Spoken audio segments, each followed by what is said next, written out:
Hello, Sagittarius. It's umomgtarot, and this is your love and relationship reading.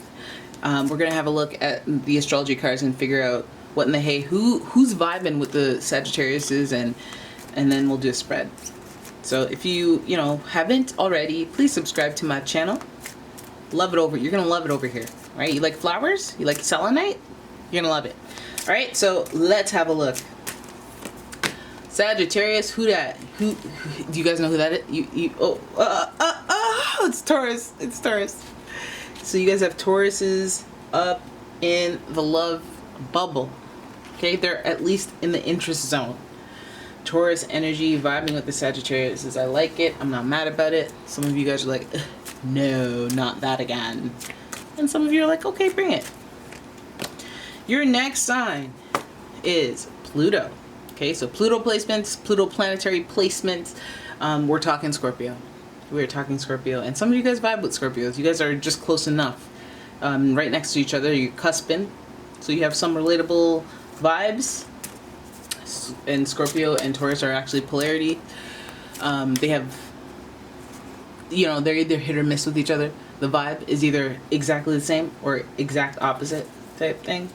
So already, Sagittarius, you guys are like, oh, that sounds exciting. Things that don't fit together. That sounds interesting, like an interesting adventure. All right, Sagittarius. And finally, we have Virgo energy in the mix for you. I don't know what your vibe is with Virgos. Do you guys like them? Let me know. Let me know. Why not? Because Virgo energy, you have a lot of earth. You have an earth-water sandwich. So I'm thinking a lot of practicality in this relationship. So decision making, practical choices, schooling, education, location, logistics. And then we have that Pluto energy, which is like, it's giving more of that Hades vibe, if you ask me. That whole like underworld vibe where it's like not even the bigger picture, like the moral of the story type vibe, like, I don't know. It seems real serious. Get intense. I just kind of want to look into it with the tarot cards, if you don't mind. It feels very earthy, very practical, but it's like, why so serious? This is a love reading. Like, can we... Some of you probably getting married. Some of you probably are like, listen, this commitment has been committed, okay? And now I just want to know, you with me? You ride or die? We going to the next level? So Pluto also rules the 8th house. Or sorry, not Pluto, Scorpio. And this is other people's money. So when I see these earth signs and I think of like money and income and possessions and all that, can't help but think that are we getting an inheritance? Are we making a commitment as far as like marriage, where we're joining incomes, combining financial debts and investments and all that? Is that why it's getting so serious? Because it's a serious side of relationships. Let's have a look-sees. What are you Sagittarius is dealing with? You guys are smart, you have that higher knowledge thing, but like serious stuff, you're pretty easygoing. So let's look. Okay, first card you have is the Knight of Wands. Okay, Knight of Wands to start. Then we have the Five of Cups. Okay. Both in reverse. Followed by the King of Cups. Some of you are like, oh, okay. Okay. You see what I see. Then we see the Ace of Wands. Then we finally have the Queen of Wands. It makes me feel like I gotta warn you about decisions that need practicality, that need logic and less emotion. Because it's the way it's looking. Is like, you need to be smart. You need to be smart. I don't want to say like it's life or death, but like I feel like you need to think. This is like when you get arrested for something and then it's serious, but you're so emotional in that moment that you're like, I don't care, just blah, blah, blah. And it's like, nah, you got to take this seriously. You could go to jail for the rest of your life. Like, why? You don't have to. So, you know what I mean? Like, it's when things get real. That's the vibe I get overall. But okay, so we have the Knight of Wands, and this card is in reverse. That's the first red flag. Knight of Wands means that somebody's actions are either not on the straight up and up. They're either misrepresenting it, or they're taking outside actions that you don't know about. Just something is not on the up and up about the actions that this person is asserting. It also could mean that some of the actions that you are taking are not fruitful in the way that you would want them to be. Almost like somebody taking advantage of you, or somebody taking an action that results in a loss for you. And I say that because of that Five of Cups. Five of Cups has you focused on what you lost rather than what you've gained, or what you've kept, saved. Maybe you didn't lose everything. Maybe there's some sort of like red flag here with this person, that you could have lost more than what you did, but you did lose something and you're fixated on that.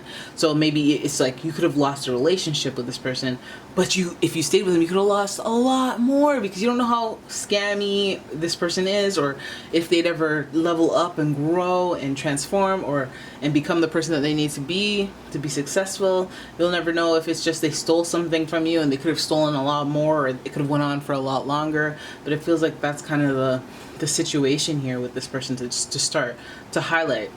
I think that's a healthy way to look at something that isn't necessarily going the right way. It's just like, because you could feel bad about the things that you missed out on, but it's just like you could have been in agony for a lot longer, or you could have been just continuously having that happen over and over and over.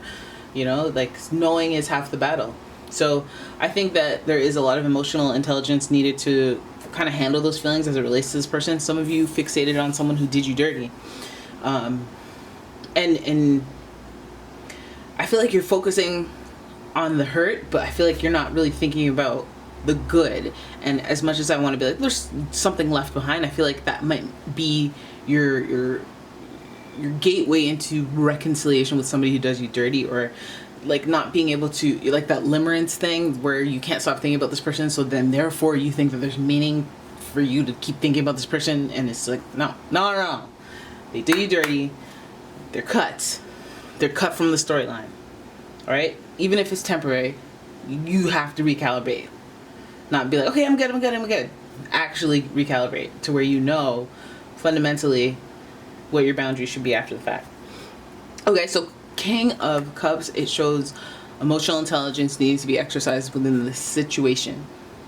Hovering right in the middle, hovering over Pluto, it just tells me that it is a make or break type emotional intelligence. Like let's say you broke up with someone, or someone broke up with you, and your reaction was to go buck wild, rip things up, yell, scream, floor yourself on the floor.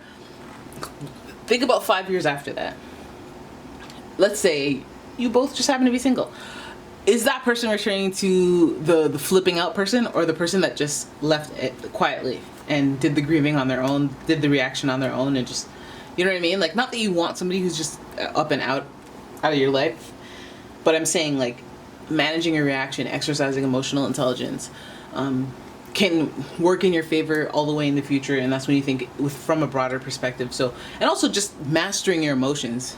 And I think the way that you can tell that you've mastered your emotions when it comes to this person, or situations like this with this person, is when you've been faced with it before and you know how you would have reacted, and then now you're like, all right, keep it classy, keep it cute. All right, and I'll take the L, I'll eat it. You know, that is what you're here to do, and that's the practical thing to do. And I think that's what, like, fighting fire with fire is, with, you know, being as practical as this earth energy that's showing up. Also, it could just represent that, you know, your firm stance on your position in this relationship. Like, if this person has done an action that, even if it wasn't to do you dirty, because we don't have those like type of sinister cards, but we do have, I don't agree with this, I don't agree with this action. So if they do something that you're kind of like, you get the ick from, and you're like, damn, we had so much potential, I feel like exhibiting emotional intelligence is kind of sorting out how icked out you are, or if this is actually the betrayal you think it is, and there's not, like, it's all in your head.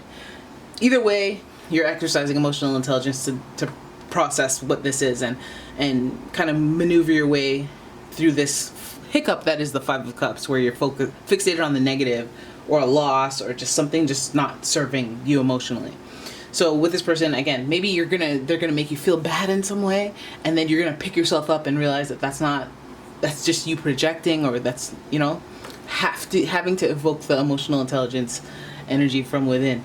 Anyways, that's on you though. That's a you thing. That's a you thing. I think applying logic to the situation will suit you better. Again, if you get emotional, that's a let's sort this out and be practical and use that instead of this umbrella of emotions and reactions. We have the Ace of Wands here.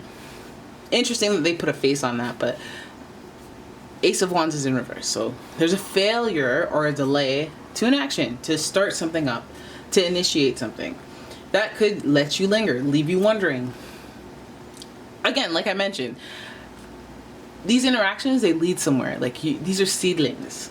Okay, so don't just be fed up one day and be like, I'm tired of waiting for this person. You know what? And that's why, you know, I think you have stupid glasses. You know, don't do any of that stuff because you think, like, play the long game always.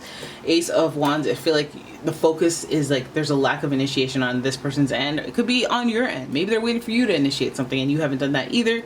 Maybe you can't even see it because, again, the Five of Cups, you're fixated on a loss or fixated on something that didn't work out. You can't even see the potential of something new. And so that's a delay.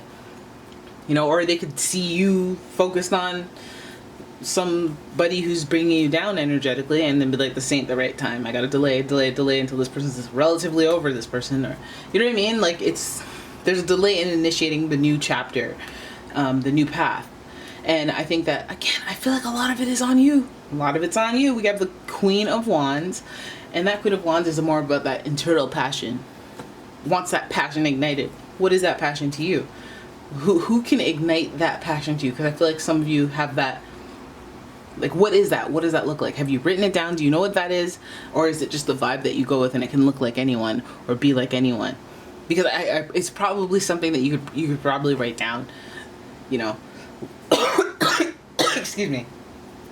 The Queen of Wands gives us a lot of inspiration, a lot of creativity, a lot of passion, and a lot of, like, action. And like I think of the Queen of Wands as like a theater actress doing all the, like, ballet stuff, like everything counts. The facial expressions, the body, the full body. Like when you're in a movie, it's just whatever's in the frame. Your hands could be doing something stupid. You might not even be wearing pants for one shot if they keep it above the shoulders. But theater, your voice, your everything, the whole thing, that's that Queen of Wands energy. So I think that at the end of this, I feel like, yes, we're being practical, and yes, we're being emotionally intelligent as per the situation. I feel like there always, with the earth signs and any earth energy situations, there is always an observer that wants to make sure that things are stable, okay, before they take a risk. And I feel like there's always an observation period with these Taurus, Virgo, Capricorn vibe energies. And they're always they're not going to just jump off into whatever and just, you know, just impulsively do whatever. But it does take that fire to take an action or take a leap of faith on a new path. I feel like initiating something with you is something that they will do, but again, they may be observing you from afar, waiting to see that emotional intelligence, you know, that balance of emotions and practicality is what they're wanting to see. And when they do, I feel like that will take them into a unbelievable skies. I don't know. Are those the right words? I don't even know. But yeah, no, the Queen of Wands is promising with the King of Cups over here, because like we have like that fire, that reactive energy, and then that emotional. It's a good flow. Emotional, intelligent energy, that watery internal feeling, sensitivity, and then control that fiery reaction. There's a lot of fire here. Aries, Leo, Sagittarius, you know the deal. So they could be associated with this. It's a placement type thing. I don't want to be like, oh, a Taurus or a Virgo or a Scorpio, but it's giving a lot of, because like even Scorpio is a fixed sign. It's very earthy itself. So I feel like this person's very like serious, and depending on where you're at with this person, maybe don't focus on all the disappointments. Maybe even the disappointments that you made a disappointment in your head. Like they never promised you something and then you got excited about it anyway. Like you got to sort that stuff out. You got to make sure. And also as a Sagittarius, don't think that people are as diabolical as you could be if you wanted. Okay? Just relax. Chill out. Okay? There it is. That's your reading. I hope you guys enjoyed it. If you did, please give the video a thumbs up and subscribe to my channel. Check out my Etsy shop. Give a product a like if you can. Support my shop. And thank you so much for watching this video. If you'd like to see more of your sign's video or some other sign, please let me know in the comments so I can prioritize it. I'm doing my best out here in these streets, but you let me know what you want to see and I'll put those ahead of the other ones. Okay? Alright, thank you so much for watching. I'll see you in the next video. Bye-bye.